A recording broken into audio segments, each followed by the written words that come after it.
मुख्य समाचारों के बाद अब खबरें विस्तार से।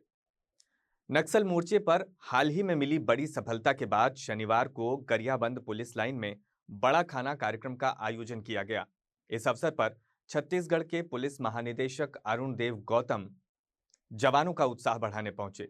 उनके साथ अतिरिक्त पुलिस महानिदेशक विवेकानंद सिन्हा, रायपुर रेंज के पुलिस महानिरीक्षक अमरेश मिश्रा और बीएसएफ, सीआरपीएफ, कोबरा बटालियन व एसटीएफ के वरिष्ठ अधिकारी भी मौजूद रहे। बता दें कि 10 से 12 सितंबर तक चले बड़े नक्सल विरोधी ऑपरेशन में सुरक्षा बलों को ऐतिहासिक सफलता मिली। 10 सितंबर को मैनपुर क्षेत्र के राजा डेरा मटाल पहाड़ी पर E30 एसटीएफ, सीएएफ और कोबरा बटालियन की संयुक्त टीम सर्चिंग अभियान पर थी। इसी दौरान नक्सलियों ने घात लगाकर हमला किया और अंधाधुंध फायरिंग शुरू कर दी। जवाबी कार्रवाई में सुरक्षा बलों ने मोर्चा संभालते हुए बड़े कैडर के नक्सली मोडेम बालाकृष्णा सहित 10 नक्सलियों को ढेर कर दिया।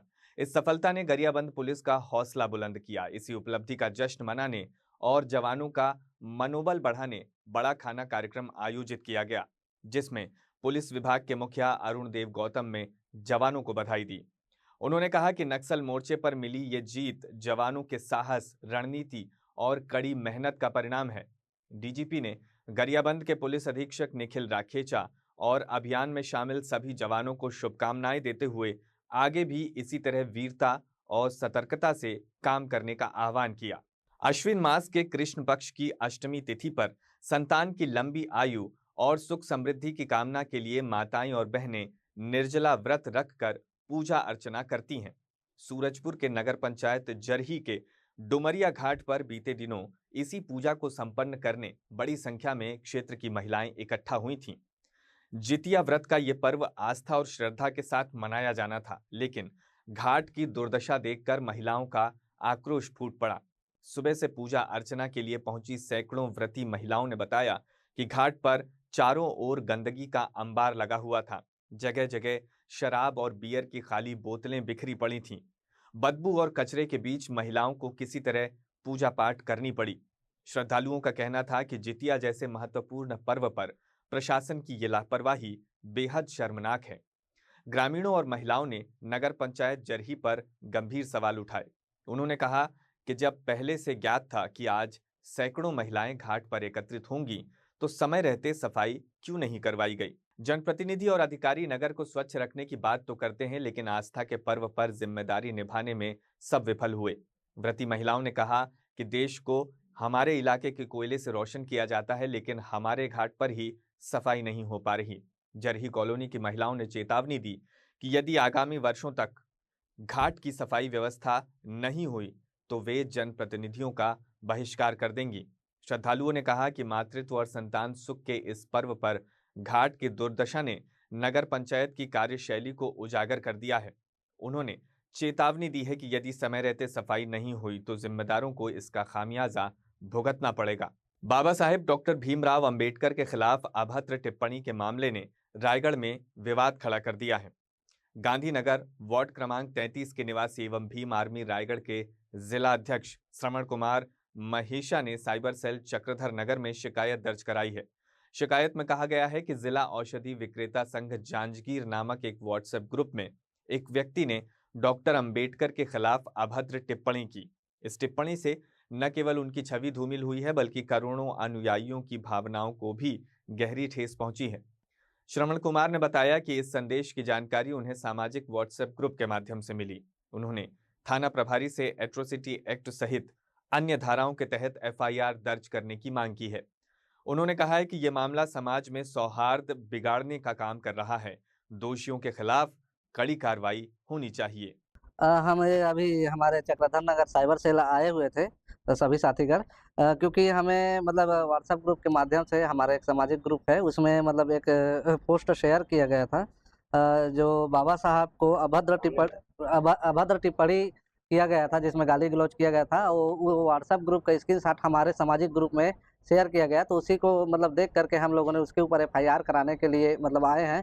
उस ग्रुप का नाम, व्हाट्सएप ग्रुप का नाम को बता दे रहा हूँ मैं आपको, जिला औषधि विक्रेता संघ जांजगीर, इस नाम से मतलब एक ग्रुप बना है, व्हाट्सएप ग्रुप, जिसमें मतलब अजीत कश्यप नाम का एक लड़का है, जो मतलब बाबा साहब के बारे से अभद्र टिप्पणी गाली-गलौच किया गया है, जिससे बाबा साहब से जुड़े हुए हमारे सभी साथीगण का मतलब आस्था आहत हुई है, जनभावना को ठेस पहुँचा है, जिसके संदर्भ में हमने उसके खिलाफ एफआईआर दर्ज कराने के लिए और उसका पतासाजी करने के लिए साइबर सेल आए हुए थे।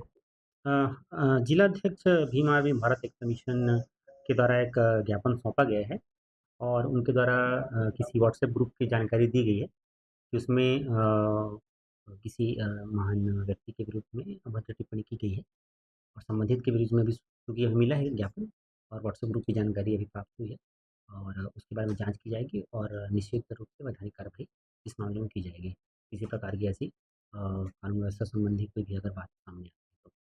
खरसिया थाना क्षेत्र के ठुसेकेला गांव में एक ही परिवार के 4 लोगों की हत्या के मामले का रायगढ़ पुलिस ने 48 घंटे के भीतर खुलासा कर दिया है। पुलिस ने पड़ोसी लकेश्वर पटेल और एक नाबालिग को गिरफ्तार कर लिया है। हत्या की वजह चरित्र शंका और आपसी रंजिश बताई जा रही है। मामला 11 सितंबर का है। ग्राम ठुसेकेला राजीव नगर में ग्रामीणों ने सूचना दी कि बुधराम उरांव का घर भीतर से बंद है और खून के धब्बे दिखाई दे रहे हैं। पुलिस मौके पर पहुंची तो जांच में बुधराम, उसकी पत्नी सहोदरा और दोनों बच्चे अरविंद व शिवांगी के शव घर के पीछे खाद के गड्ढे में बरामद हुए। धारदार हथियार से हत्या की पुष्टि पर पुलिस ने अपराध दर्ज कर विशेष जांच टीम गठित की। जांच में पड़ोसी लकेश्वर पटेल पर संदेह गहराया। साक्ष्य मिलने पर पूछताछ में उसने अपना अपराध स्वीकार कर लिया। आरोपी ने बताया कि वो राजमिस्त्री का काम करता है और मृतक बुधराम से उसके पुराने विवादों के चलते रंजिश थी। आरोपी बुधराम के चरित्र पर भी शंका करता था। 9 सितंबर की रात शराब के नशे में बुधराम को देखकर लकेश्वर ने अपने नाबालिग साथी के साथ मिलकर हत्या की योजना को अंजाम दिया। दोनों ने धारदार हथियार से हमला कर पूरे परिवार की हत्या की और शवों को खाद के गड्ढे में दफनाने की कोशिश की। में एक बहुत गंभीर घटना 11 तारीख को हमारे सामने आई थी, जिसमें एक ही परिवार के 4 व्यक्ति, माता, पिता, उनका एक बेटा और बेटी, चारों की जघन्य हत्या किया गया था और हत्या करने के बाद शव को पीछे बाड़ी में मिट्टी और खाद से छुपा दिया गया। जैसे ही ये मामला हमारे सामने आया, तत्काल इसके लिए विशेष टीम बनाई गई। मौके पे एफएसएल की टीम, डॉग स्क्वाड की टीम मौके पे पहुंची और पूरे मामले को पतासाजी करना शुरू किए। शुरू में कोई इसमें क्लू नहीं मिल रहा था, लेकिन उससे रिलेटेड जितने भी व्यक्ति थे उससे हमारे द्वारा लगातार पूछताछ की जा रही थी। इनको अलग अलग पहलुओं को देखा गया, जैसे इसमें कोई चोरी लूट की घटना नहीं समझ में आ रही थी, क्योंकि जो महिला है उनके शरीर पे जो गहने वगैरह थे, पाँव में वो झांझर वगैरह थे, वो वहीं वैसे ही थे, तो चोरी या लूट की घटना नहीं लग रही थी। प्लस परिवार भी सामान्य था और जो मजदूरी करके अपना गुजारा कर रहा था। दूसरा, जो आसपास में या कोई उसके साथी के द्वारा रंजिश वगैरह किया हो, ऐसा कुछ क्लूज मिल रहे थे, जिसके चलते उससे रिलेटेड सभी लोगों से 15-20 लोग जो उससे रिलेटेड है, कभी उसको मिलते हैं क्या या कुछ भी होता है, उन सब से लगातार पूछताछ की गई, जिसमें हमको कुछ क्लू मिले। जैसे कि उसके पड़ोस में एक व्यक्ति जो रह रहा है, वो पूर्व में भी 302 का अपराध कर चुका है, हत्या का अपराध कर चुका है और करीब 6-6.5 साल जेल में रह के भी आया है। इसके साथ ही हमारे द्वारा जो घटना में प्रयुक्त साधनों को ढूंढा जा रहा था और आसपास सभी घरों की तलाशी ली जा रही थी कि जैसे आसपास से किसी ने कुछ किया हो, जो भी संदेही थे, जिससे भी हम लोग पूछताछ कर रहे थे कि उसने कुछ किया हो, तो उसके घर से उसके कपड़े और बाकी कोई चीज़ मिल जाए। तो उसी क्रम में जब आरोपी के घर की तलाशी हुई, तब अपने को कुछ क्लू मिले और जिसके आधार पे आरोपी से कड़ाई से पूछताछ की गई और आरोपी ने अपना पूरा गुनाह कबूल किया। आरोपी ने कबूल किया कि उसके पड़ोसी के साथ लगातार लड़ाई झगड़ा होता रहता था और बीच बीच में विवाद चल रहा था, चाहे ज़मीन का विवाद हो, चाहे वो बच्चे के द्वारा कुछ उसके बच्चे के द्वारा कुछ सामान वगैरह ले लिया हो, उसके कारण विवाद हो। और अल्टीमेट जो ट्रिगरिंग पॉइंट था वो चरित्र शंका बना। आरोपी को जो मृतक है उसके चरित्र पे शंका थी, जिसके कारण से आरोपी ने पूरा प्लानिंग किया। पहले देख लिया कि घर में कहाँ कहाँ क्या क्या चीज़ें रखी होती है। उसके बाद उसने सही समय का इंतज़ार किया। जैसे उस दिन जो मृतक है उसने ड्रिंक वगैरह किया था, तो उसको लगा कि आज ये घटना करना आसान रहेगा। उसके बाद वो रात को 9-10 बजे के आसपास मृतक के घर में घुसा आगे। और सबसे पहले जो मृतक की पत्नी है उसको उसने टंगिया से वार किया और मौत के घाट उतारा। जैसे ही ये घटना हुई तत्काल उसके जो 2 बच्चे हैं, एक बेटा और बेटी, वो जग गए और माँ किए, जिसके कारण आरोपी ने उसके बेटा और बेटी को भी मौत के घाट उतार दिया। और बाद में जो मृतक है उसको भी उसने टंगिया से मारा और चारों व्यक्तियों को मौत के घाट उतारा।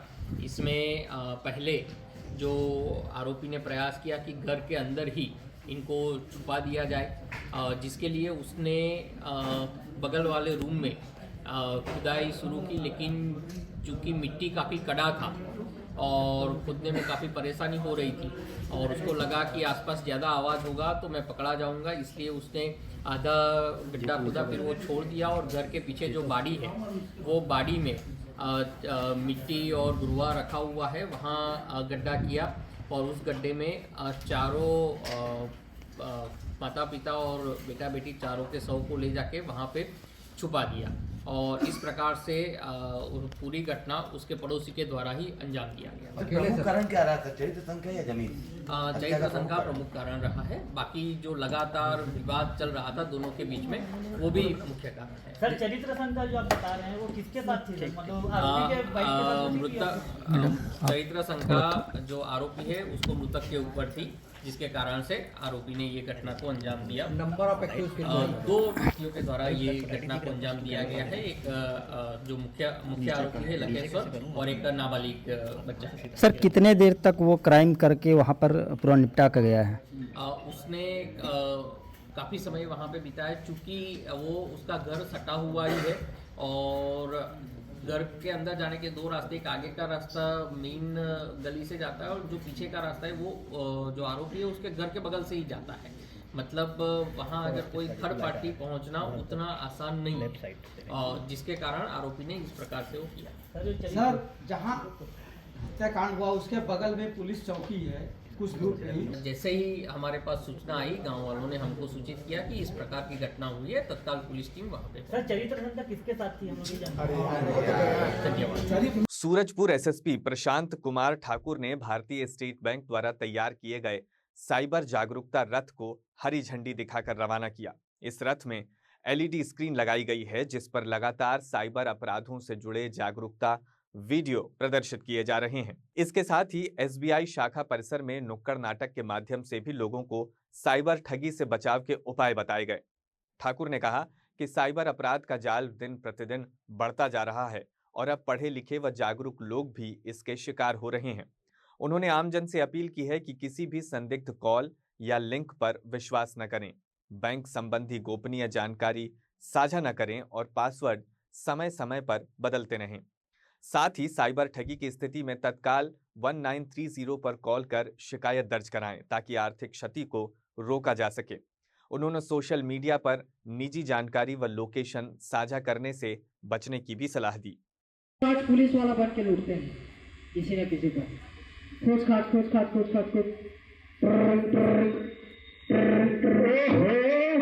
मैं नए नंबर में आया फोन आवाज में साला टूआ खोली उचा के देखो काकर उड़ने से लगा था। 10,000 के मोबाइल धरे, 300 रिचार्ज नहीं करवा सके। हेलो क्या कौन बोला था जी? मैं क्राइम ब्रांच से प्रोफेसर बात कर रहा हूँ। क्या मेरी बात राकेश जी से हो रही है? हाँ, नमस्ते साहब। अरे नमस्ते कुमार, बोलो। ये बताओ, आपने किसी बैंक से लोन लिया है? हाँ, ले ना साहब, लोन ले ना। हाँ, तो बैंक वालों ने आपके ऊपर मनी लॉन्ड्रिंग का केस दर्ज कराया मेरे पास। केस हो गए? जी हाँ, मनी लॉन्ड्रिंग का केस दर्ज हुआ है। तो कैसे करना है? केस को यहीं पे रफा दफा कराना है कि आगे बढ़ाना है? नहीं, रफा दफा करवाना है ना सर, रफा दफा कराना है ना। हाँ, तो एक काम करो, आपके मोबाइल पे हमने अपना बारकोड मतलब ओटीपी स्कैनर भेज दिया है। हाँ, जल्द से जल्द उसमें 12 लाख रुपए ट्रांसफर करो। 12 लाख? ये ज्यादा नहीं है सर? अच्छा, ज्यादा लग रहा है तुमको? हाँ, तो एक काम करो, तुम्हारा जो केस है उसे रीओपन कर देते हैं। हाँ, मीडिया वालों को, तुम्हारे घर वालों को, हाँ, और शहर वालों को भी बता देते, फिर भोगते रहना, जेल के चक्की पीसते रहना। नहीं साहब, मैं 12 लाख डाला था। नहीं, ठीक है, 12 लाख डाला था। हाँ, तुरंत करो। और सुनो, थोड़ा सा पास हो जाओ ना। हेलो, हाँ सुनो, किसी को बताने की जरूरत नहीं है, ठीक है? हाँ, वरना केस आगे बढ़ जाएगा। हाँ सर, हाँ, जल्दी डालो। हाँ, ये 12 लाख चला गया। चल भाई, 12 लाख आ गया। आप तो पार्टी मजा आ गया यार। कैसे वहाँ मैसेज आवा था लौकाने के लिए का दिखा, कैसे वहाँ बैंक में 12 लाख रुपया और नवा नंबर मोल पुलिस स्टेशन से फोन आ रही दीदी। पुलिस स्टेशन से फोन आ रही काबर? और ऐसा ही बात कर रहा था कागजरी। हाँ, और मौलाना मनी लॉन्ड्रिंग के केस होएगा कि नहीं? हाँ, 12 लाख मांगी थी। या कस गा ये नंबर है तो नवा है, पहले पूरा जानकारी ले है कि वो सही में पीआई साहब है कि कोई पुलिस वाला है कि कोई फ्रॉड आदमी है, जानकारी ले है। डिंग डहाल मनी लॉन्ड्रिंग के केस होएगा हाजरी। कोई ऐसे केस में भाई आजकल ना इसने आम नागरिक वाला लूटे के एक नया जरिया रखे है। अगर अपराधी मन है इसने पुलिस वाले मन के नाम ले लेके लूटा थे, आते हैं ये लूटा ले 12,000 रुपए। कोई जानकार इंसान ला जाके एक बार पूछ लेते कि सलाह मशुरा ले लेते, तब बात आगे बढ़ाते इसका। तब कैसे करो दीदी? अब कैसे करे? पैसा ला तो भेज दे। सुन भाई, मैं थोड़ा बता दूं, ना कोई पुलिस वाला, ना कोई बैंक वाला, ना ही कोई बिजली विभाग वाला आम नागरिक करा धमकी भरे फोन नहीं कर सके। अगर ऐसे कोई फोन करे थे तो बिल्कुल सतर्क हो जाना है कि वो व्यक्ति साइबर अपराधी व्यक्ति हो सकता है, ठगी व्यक्ति हो सकता है। जैसे तो ले दे ठगाई से, धमकाई से जानते हैं पैसा फट ले भेज दे है। तो रागे नहीं दीदी, साई फोन लगा जिसके पीआई कहा था। सुन ना, अभी से पैसा भेजे ना। मैं तो एक टोल फ्री नंबर बता दूं, तुरंत नंबर में बात कर दे और तुरंत अपन समस्या बता दे। जितना जल्दी बता दे उतना जल्दी तो पैसा मिले चांस रहे, ठीक है? हाँ, तो राष्ट्रीय स्तरीय का टोल फ्री नंबर है 1930 1930। हाँ, ये जल्दी जाओ, बात कर लेते हैं। हाँ दीदी, ले बात करो। तो फिर संगवारी हो, आप वाला हमें बताए के प्रयास करे हैं एक नुक्कड़ नाटक के माध्यम से कि पुलिस वाला के नाम से आम नागरिक ला ठगे के प्रयास करत है। आप मला बता दे कि कोई भी सरकारी ऑफिसर आम नागरिक करा धमकी भरे फोन नहीं कर सके, ना ही कोई अनजान लिंक में क्लिक करेला नहीं बोल सके, ना ही कोई ओटीपी मांग सके, ना ही आप मन के खाता नंबर मांग सके। अगर ऐसे कोई बोला थे तो आप मन सतर्क हो जाओ, सावधान हो जाओ, काबर की वो साइबर अपराधी व्यक्ति हो सकते थे, ठगी व्यक्ति हो सकते थे।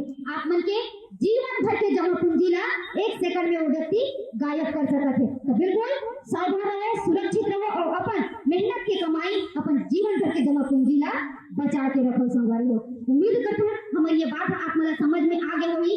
आज हमारी साइबर सतर्कता के रथ और ये नुक्कड़ नाटक के टीम ला अब जम्मू के बीच में भेजे की जरूरत काबर पड़ी से काबर की ठगी के केस बहुत ज्यादा हो गए, साइबर अपराधी बहुत ज्यादा हो गए हैं। आम नागरिक के खाता से पैसा निकाला थे, ऑनलाइन जितना हम शॉपिंग करा था, ऑनलाइन जितना हम शॉपिंग करा था, कुछ खरीदा था, जितना हम ऑनलाइन रहा था उतना ही ज्यादा हमारे साथ ऑनलाइन ठगी भी हुआ थे। तो निवेदन करा था, बिल्कुल सोच समझ के आप मन मोबाइल चला। ये उम्मीद कर दो कि आप मला बात है समझ में आगे से ले लो। यही मेरा अपन कार्यक्रम विराम देवो। आप मन हमारे कार्यक्रम ला देखे सुने, अपन कीमती समय निकाले एक लिए आप जम्मू झला बहुत बहुत धन्यवाद देवथन। जय जवाहर, जय छत्तीसगढ़। वर्तमान समय में साइबर ठगी के मामले जिस तरह से बढ़े हैं, लोग साइबर फ्रॉड के शिकार हो रहे हैं। इससे बचने के लिए और लोगों को जागरूक करने के लिए स्टेट बैंक की सहायता से साइबर रथ बनाया गया है, जिसमें डिजिटल फॉर्म में पूरे किस तरह से फ्रॉड हो रहे हैं, उनके बचने के लिए हमें क्या सावधानी बरतनी चाहिए, ये जानकारियाँ।